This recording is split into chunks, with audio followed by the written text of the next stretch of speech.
Welcome to the Essence of Homeschooling podcast, brought to you by the umbrella school, Statheros Academy. We empower and equip you to cultivate the authentic homeschool lifestyle where freedom and relationships rule.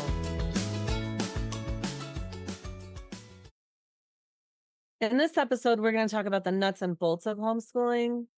Whether you're just starting or like every year, like I'm relearning something and I'm starting fresh, going back to the basics of, okay, what do we need this year?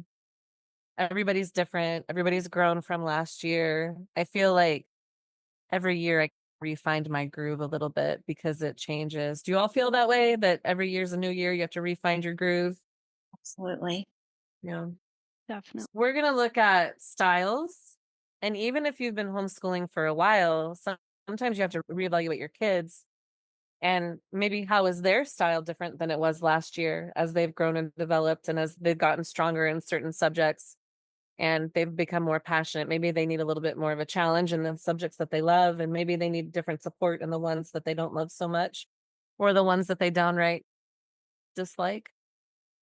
Sometimes I think we all ultimately end up becoming eclectic homeschoolers by and large. We've talked about that before. I think in our How to Start Homeschooling podcast series that we did when we were talking about styles and methods, I recall us having a conversation about most people ending up as eclectic. And that's where you bring in different kind of styles, support the kids with what they need. And so it's a good time to review styles as your kids get older, middle school, high school, to see what they need and how things are changing. Learn about the styles, review the styles. We have a guide to styles. If you go to our website, theumbrellaschool.com/free, you can find a whole bunch of free guides there. And there is one there about all the different homeschooling styles. I found some really good unschoolers, but it takes intentionality. There are amazing things that unschoolers have accomplished. Mm-hmm. True, valid unschooling, like legitimate unschooling, I feel is one of the most powerful educational methods that's out there because of what kids can do when the power of learning is unleashed and they're passionate about what they're doing. Like you have kids who are like 8, 10 years old and they're forming full businesses and they're growing into teenagers who are self-sufficient entrepreneurs who can start it. They're carrying their business and they don't have to go to college because they can support themselves in the businesses that they've developed. There's some really amazing things that have happened with unschoolers, but it takes a lot of intentionality. It's learning. It's maybe just not schooling. What were you going to say, Michelle? It's purposeful. This is where sometimes as homeschoolers, we turn into the guides for our children to direct them into the areas that they need to go because they're not going to know at age 8, oh, how would I start this business? You're going to have to remind them, here's the math you need, right? If you really want to do this, you have to make it profitable in this way. And here's the math that's going to help you get there.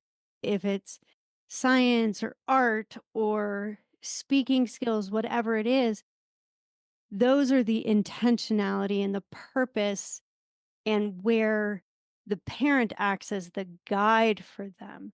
So in unschooling, you get to play the ultimate guide for your children to direct them, but you also are going to have to still hold them accountable to get things done. And accountability is not a bad thing. It's a necessary thing. It's actually required in our lives. And so I would think that's a big part of nuts and bolts is how do you require that your children get the work done, even if it's in a non-traditional and unschooling being the most non-traditional form of schooling. You still have educational tools. Always. Unschoolers aren't just sitting around doing whatever they want all day long. They're still learning a lot. It's just self-directed based on their interests. Kim, I'd like for you to talk about it because you've worked with a lot of unschoolers and you've seen phenomenal things that unschoolers are doing. I think that when it's done well and like you were saying with intentionality, it is truly phenomenal.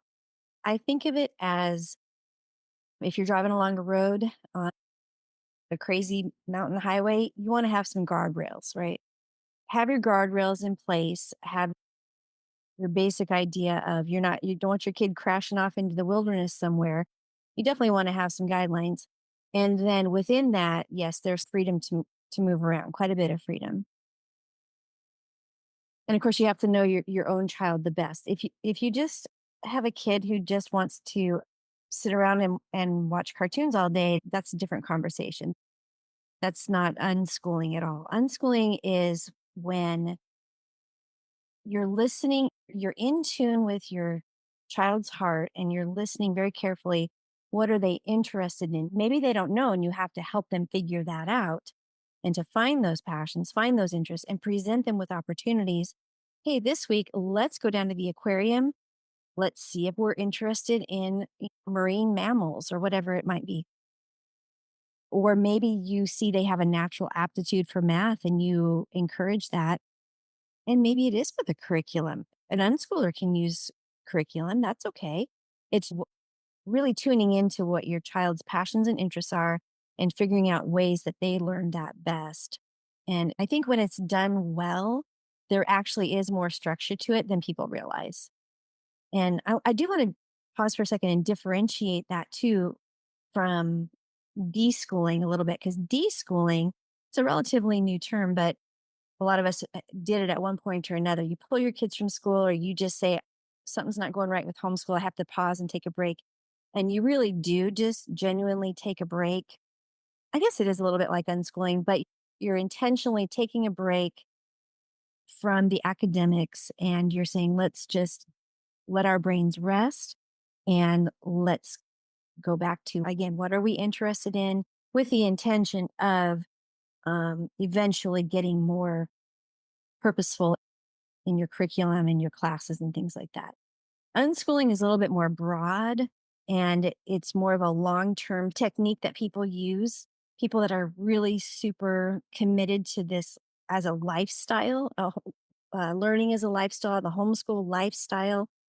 I don't want people to think, oh, I'm just going to bring my kids home and do nothing and we're going to call it unschooling and that's okay because that's a thing.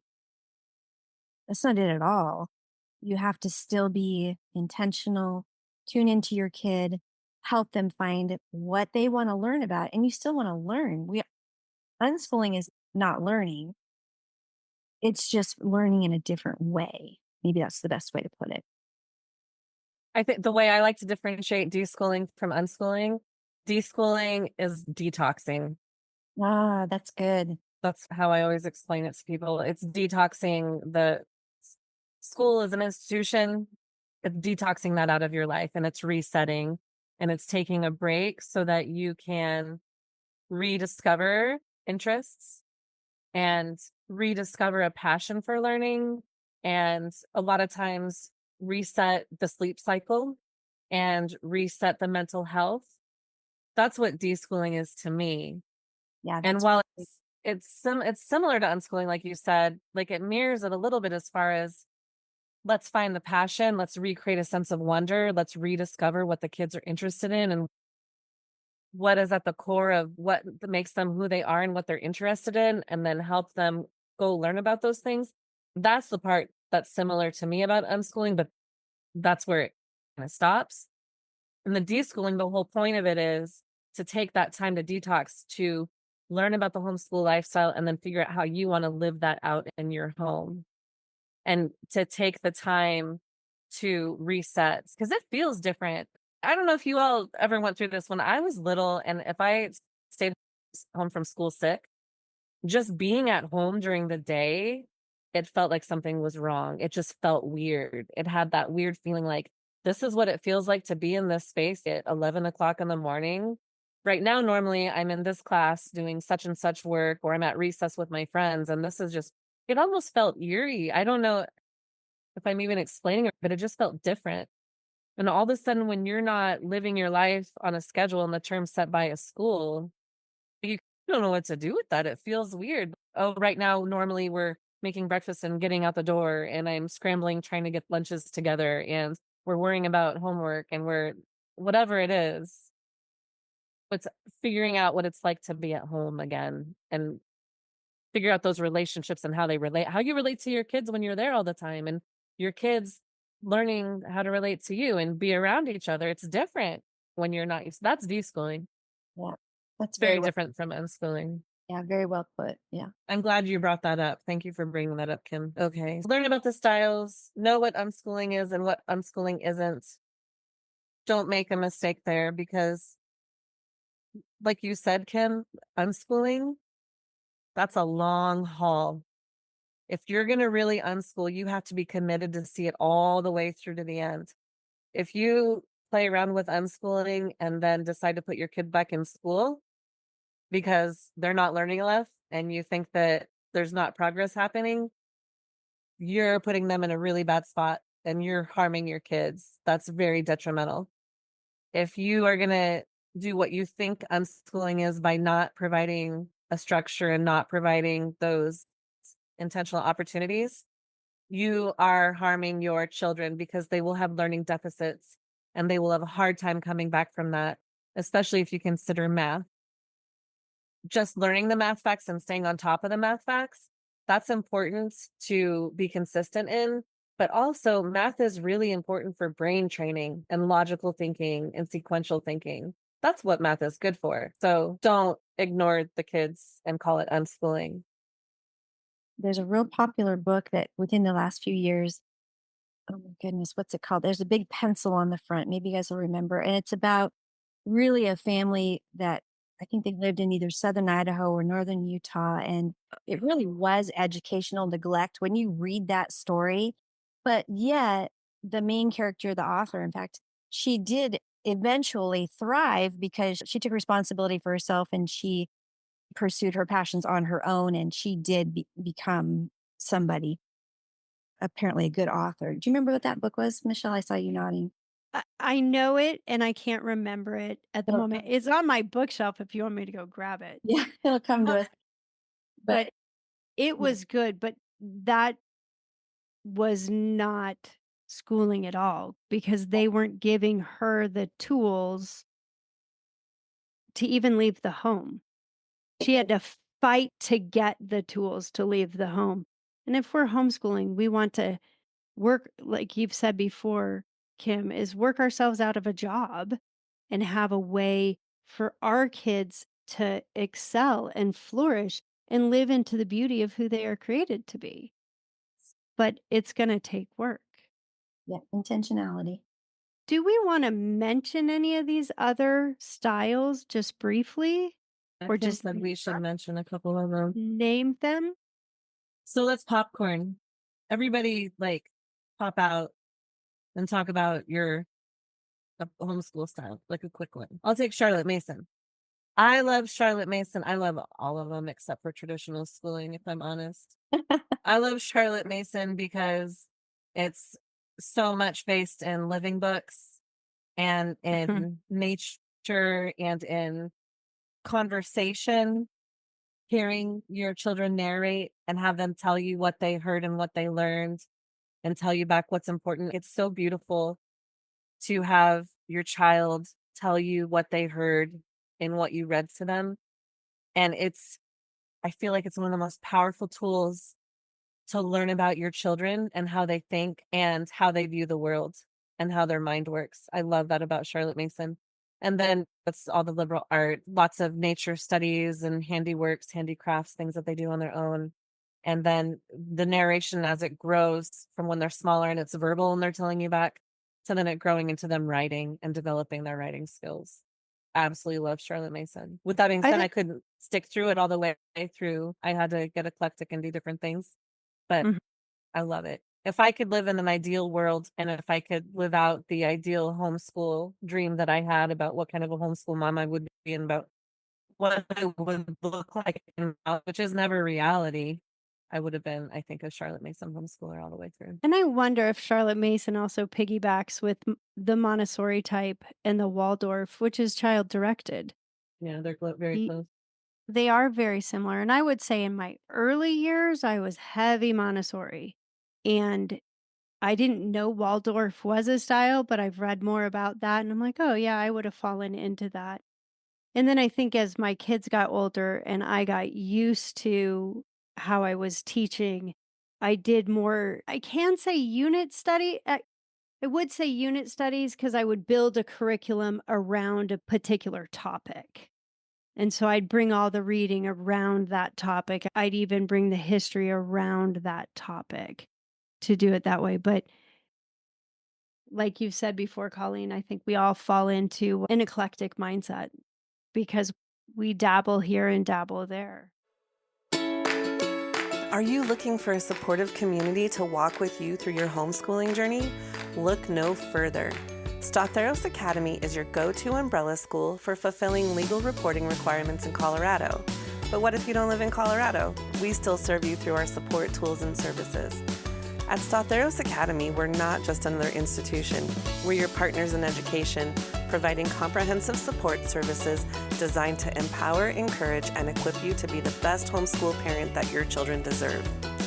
Teacher and student IDs, parent and professional evaluations, attendance logs, record-keeping services, DIY high school transcripts, or our official homeschool high school transcript service produces personalized transcripts that highlight your students' unique accomplishments. High school diplomas celebrate your family's achievement when you successfully complete the adventure. Additionally, our experienced homeschool coaches provide one-on-one support throughout your journey. Custom tailor your homeschool support system by selecting one of our 3 enrollment packages based on your family's needs. This way, you can get exactly what you need to make the most of your homeschooling experience. We come alongside you in the way you want to be supported, whether that's the bare minimum or holding your hand each step of the way. The Umbrella School Statheros Academy provides what you want the way you want it. So why wait? Enroll with Statheros Academy today and unlock a world of possibilities for your homeschooling journey. Go to theumbrellaschool.com to learn more and sign up. We can't wait to serve your family. I like the classical, but I don't think I'm quite as dedicated to it. I'll use the books, but maybe not as heavy on the Latin or some of the other things that go with it. Classical, I feel, is a double-edged sword because what classical education is in America now is not what classical education was in Greece. It's totally a different ballgame, right? They're not the same. It's fair. Stacy, didn't you, Stacy? We did a lot of classical, yes, depending on the child, grade, and subject. Some years we did a classical co-op, and that felt easier to implement a true classical education in a smaller group setting versus at home. But we mixed it with Charlotte Mason, and I would say we became eclectic. In high school, we did a few traditional schooling approaches. I've never been a traditional schooler, but I feel like dual enrollment and online schooling falls under traditional. So I feel like we should mention those aspects of traditional schooling as well. Yeah, traditional is really successful for a lot of people. I'm just a failure at it, but it's still good for a lot of people and they do well with it. I think you're right, though. People typically do most homeschoolers end up being very eclectic. And I think those traditional kinds of curriculum or courses are, again, back to the guide rail idea. They're the guardrails on the road, and then you've got that freedom in the middle where you can have a little bit more fun with it. That's a beautiful analogy. So now that we have an idea of what the styles are, and of course, hopefully you'll look at the guide and be able to understand what your style is for your home, where might be places that you've looked for curriculum so we can at least help people know some good places out there to find curriculum? These are all the places that I bought curriculum from. And like I said, I've made some mistakes with my curriculum buying. So maybe listen to what I say with a grain of salt. I've bought curriculum on eBay, Craigslist, Facebook groups, christianbook.com, Rainbow Resource, directly from the publishers. used book sales, used curriculum sales, used bookstores. And then there's the local stores that have them, right? Here in Colorado Springs, Mardell has curriculum. Barnes and Noble actually has curriculum. Amazon has curriculum. The library. Yes. Yes, absolutely the library. And for me, for all the fun hands-on stuff I did with my kids when they were younger, Timberdoodle was one of my favorite websites. I think with a lot of that too is for all of those, you can, like you mentioned, Colleen, going straight to the publisher of a big box curriculum or anything like that. I loved getting homeschool catalogs, but I didn't get them to look at the real curriculum. I got them to look at their book list Yeah. because I was like, oh, they have a great book list. I like their book list and their book list. And so I would had 3 different places, maybe 4, that I went, oh, okay. So when I want to know what book for a particular topic, I often went to these catalogs. Now I go to the website to look at the book list. And don't forget places like thriftbooks.com, abebooks.com. Oh, yeah. I have For all all those, That's good too. especially if you do look at the book list. And then when you look at the price of a box curriculum that's literature heavy, I know it was a little bit of a sticker shock. Hundreds and hundreds of dollars because you're buying so many books. And so I would always go to thrift books, Abe Books. What I would do, I still do this. If there's a book, a literature book, actually, I do this for anything. I do a search in Google for it, and then I click on the shopping tab. Mhm. Mm, Do you guys ever use the shopping tab? And then I look and see who sells what's it the cheapest? cheapest, who's charging for shipping. And I've bought stuff even on Mercari is another place where I have gotten some stuff before. Just go to the Google and then click on shopping, and you'll see all kinds of places where people are listing it used. And in the springtime, usually that's when you start seeing a lot of sales. February, March, a lot of publishers do that. And not just big box curriculum publishers, like not all the all-in-ones, but I like the mom and pop ones too. Mhm. Homeschoolers have been homeschooling for decades, and then they write curriculums and then buy it from them. I like to support homeschoolers any way that I can. If I'm buying used, I like to buy from a homeschooler because people spend a lot of money on their curriculum, and then sometimes it's brand new. They hardly ever used it because it didn't work well. I like to be able to give that money back to a homeschool family and kind of help boost their bottom line and their grocery bill. And then Mhm. if people who have done it and they've written the curriculum and they've done well, I love that entrepreneurial spirit. I like to reward that and to give them money when I can. Yeah, even early on, I even had some homeschoolers who were ahead of me in the process actually gift me some curriculum, Mhm. which was huge. You're That is starting out, huge. you don't totally know what you're doing, and you don't have a huge budget.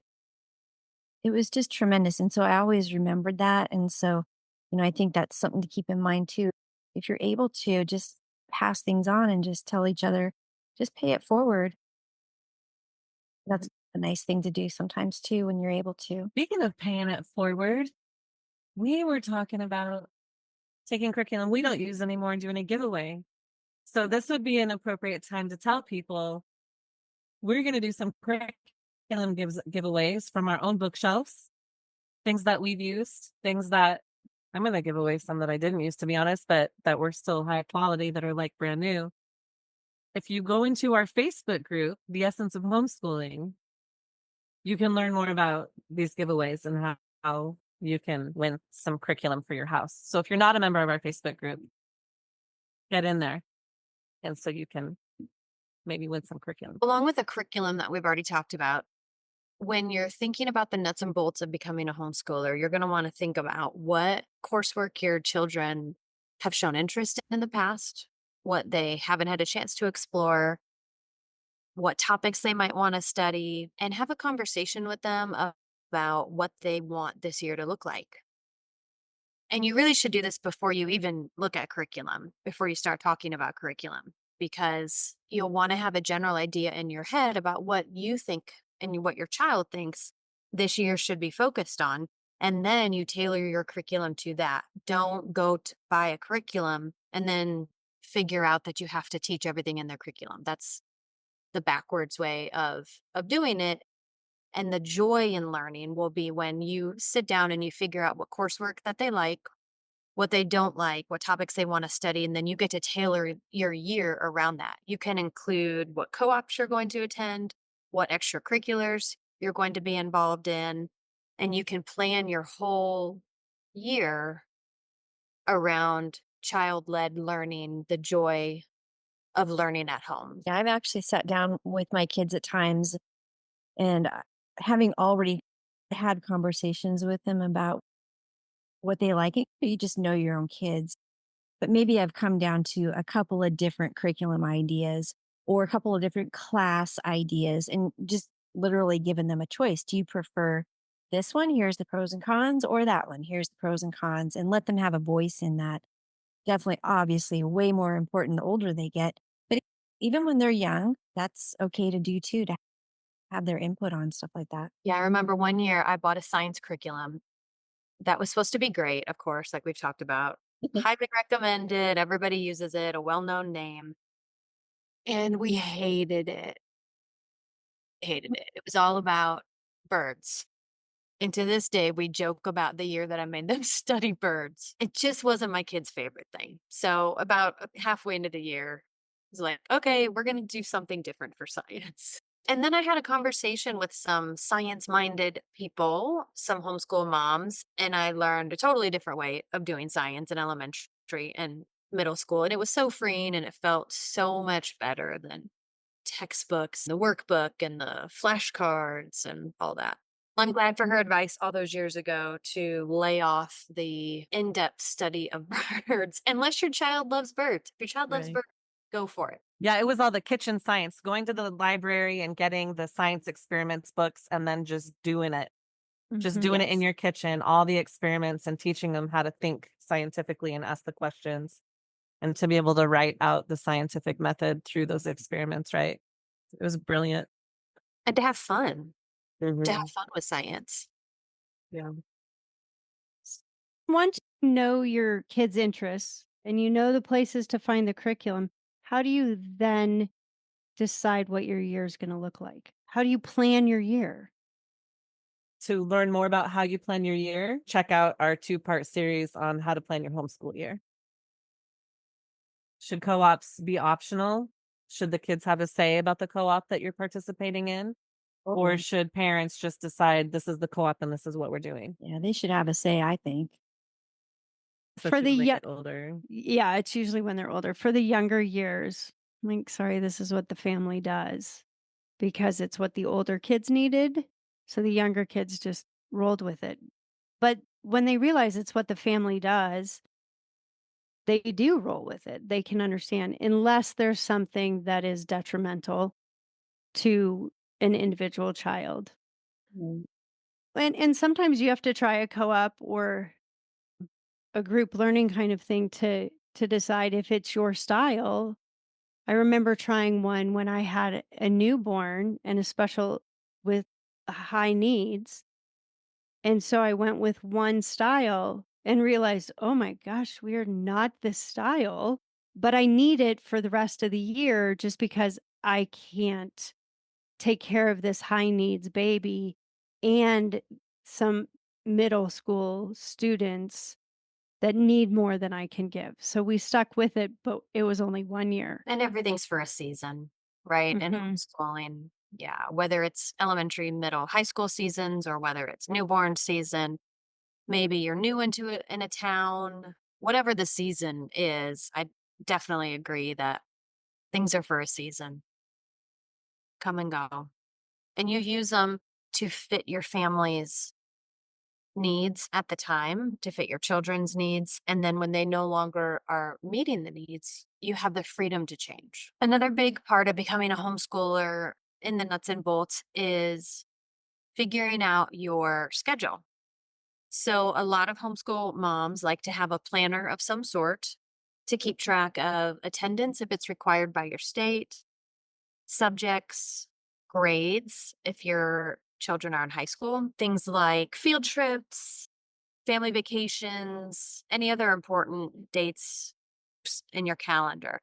So you can get a planner from a lot of different places, and we are actually releasing some homeschool planners that will help you prioritize your year, track projects, track books, as well as have a space to map out your weeks and your months. So you take a look at your curriculum, and we've talked about this in depth in some of our podcasts. So go back and look at the podcast where we have talked about how to plan your homeschool year.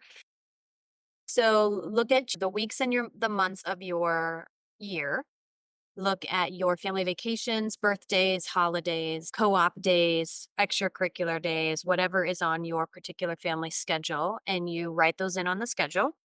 And then you look at your curriculum and you plot in pencil, as I think Kim highlighted in our podcast about scheduling, how you want it to go, and do it in pencil so you can make changes. So we've talked about this. So refer back to our podcast on scheduling about how to actually have the nuts and bolts of scheduling.